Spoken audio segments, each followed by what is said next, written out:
At dawn, the strait is blocked. Iranian Revolutionary Guard Corps vessels sit across the shipping lane like a wall.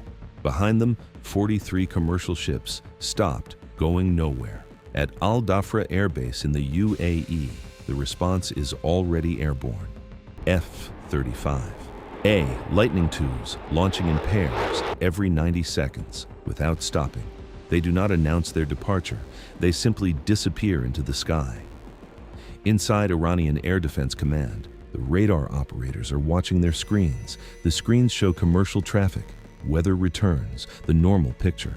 They do not see the F-35s. They will not see them until something explodes. The strait is closed. The F-35s are already over Iranian airspace. This is what reopening Hormuz looks like. The Strait of Hormuz is 21 miles wide at its narrowest point. Through those 21 miles, 17 million barrels of oil every single day. 1/5 of the world's entire oil supply, through a channel narrower than most cities. Japan gets 87% of its oil through here. South Korea, 70%. India, 65%. Every barrel of Gulf oil heading to Europe passes through this water. Iran did not just block a shipping lane. Iran grabbed the world economy by the throat. Oil prices are up $22 per barrel since the blockade began. Global stock markets are down across the board. Energy futures are in free fall. The economic damage accumulates by the hour. Every hour the strait stays closed costs the world $8 billion. Iran's stated condition for reopening the strait: complete removal of all American economic sanctions. The United States has refused. Instead, it sent the F-35s. By the time Iran finished broadcasting its demands, the first F-35 squadron was already 40 minutes into Iranian airspace, undetected, unseen, already targeting. Iran has Russian S-300 surface-to-air missile systems protecting the strait. The S-300 radar operates in the X and C frequency bands. The F-35's radar cross-section in those frequency bands, 0.0015 square meters, the size of a marble. From 40,000 feet, the F-35 sensor suite maps every Iranian vessel in the strait simultaneously. Active radar, passive infrared, electronic signal intelligence. The pilot sees every ship, every missile battery, every radar site, all fused into one picture. For this mission, the F-35s carry the AGM-154 Joint Standoff Weapon. Launched from 40,000 feet, it glides 130 kilometers to its target. The F-35 never needs to descend into Iranian missile range. It fires from altitude and turns away. The weapons are carried internally. No external pylons, no radar return from weapons. When the bay opens to release, the radar signature spike lasts under 2 seconds. Iranian radar operators will see a brief anomaly.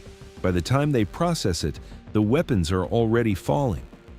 24 F-35As are currently airborne over the Gulf region, 12 from Al Dhafra in the UAE, 12 from Al Udeid in Qatar. Combined weapons capacity, 96 precision-guided munitions, enough to sink every Iranian vessel in the strait twice over.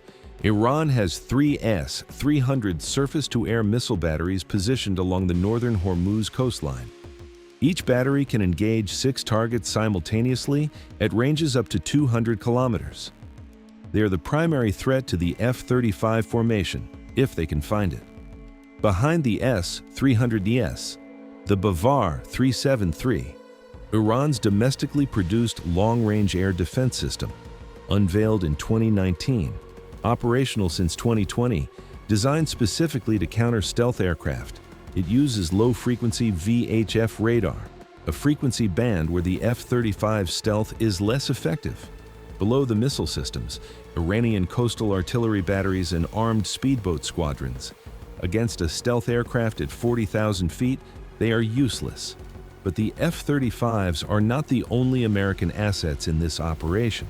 Iran's electronic warfare units are attempting to jam F-35 communications and data links.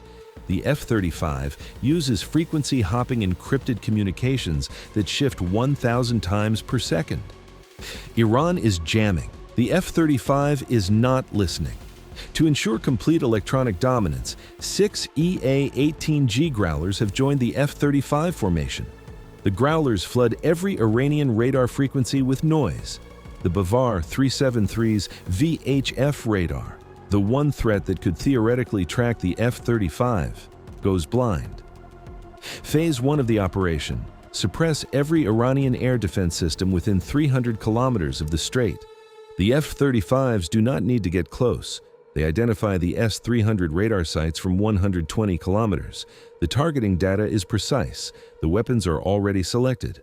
The first JSOW releases at 38,000 feet. Wings deploy. GPS guidance activates. The weapon begins its 130-kilometer glide. The S-300 battery radar is still rotating, still searching. It finds nothing. Impact. The radar vehicle takes a direct hit. The launcher vehicles are destroyed by follow-on weapons. The first S-300 battery is gone before its crew understood they were under attack. The second battery activates its radar, trying to find the attacker. The moment the radar activates, 4 AGM-88 HARM missiles fired from the F-35 formation lock onto the emission. The radar operator has 11 seconds from activation to impact.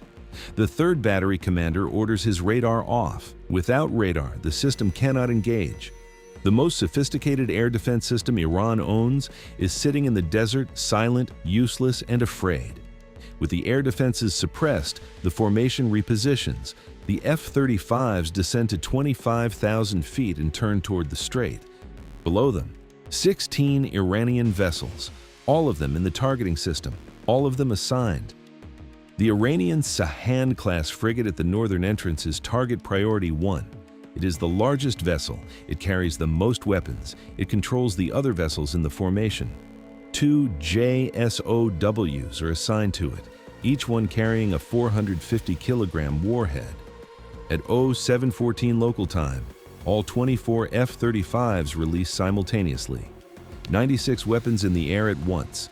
Every Iranian vessel in the strait has at least 4 weapons assigned to it.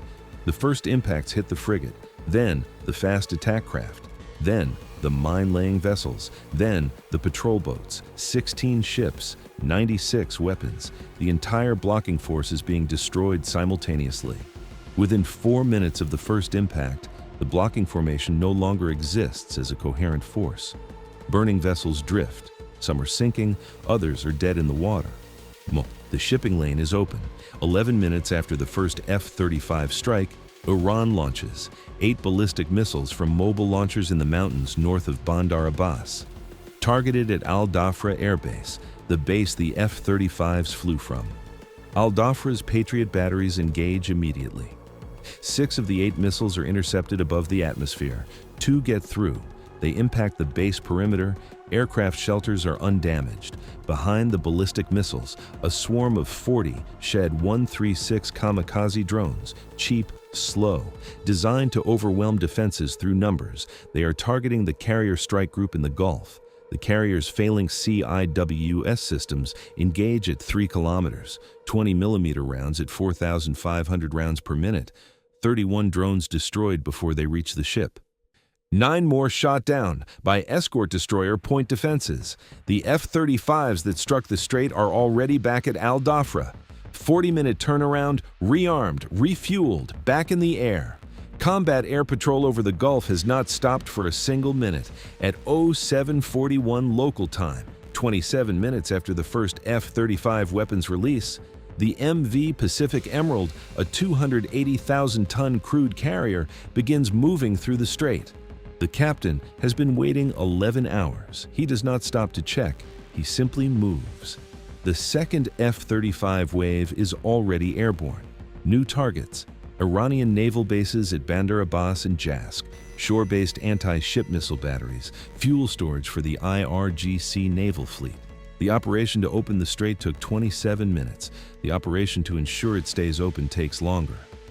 But 3 Iranian ballistic missile launchers have not been found. They dispersed into the Zagros Mountains 40 hours ago. Every drone, every satellite, every surveillance aircraft is searching.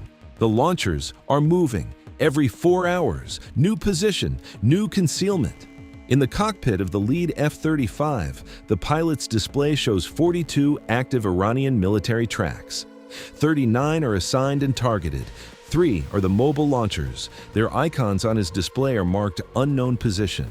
The strait is open, the tankers are moving, and 40,000 feet above them, invisible to every radar watching the sky, the F-35s are still up there, watching, waiting, for the 3 launchers that have not been found.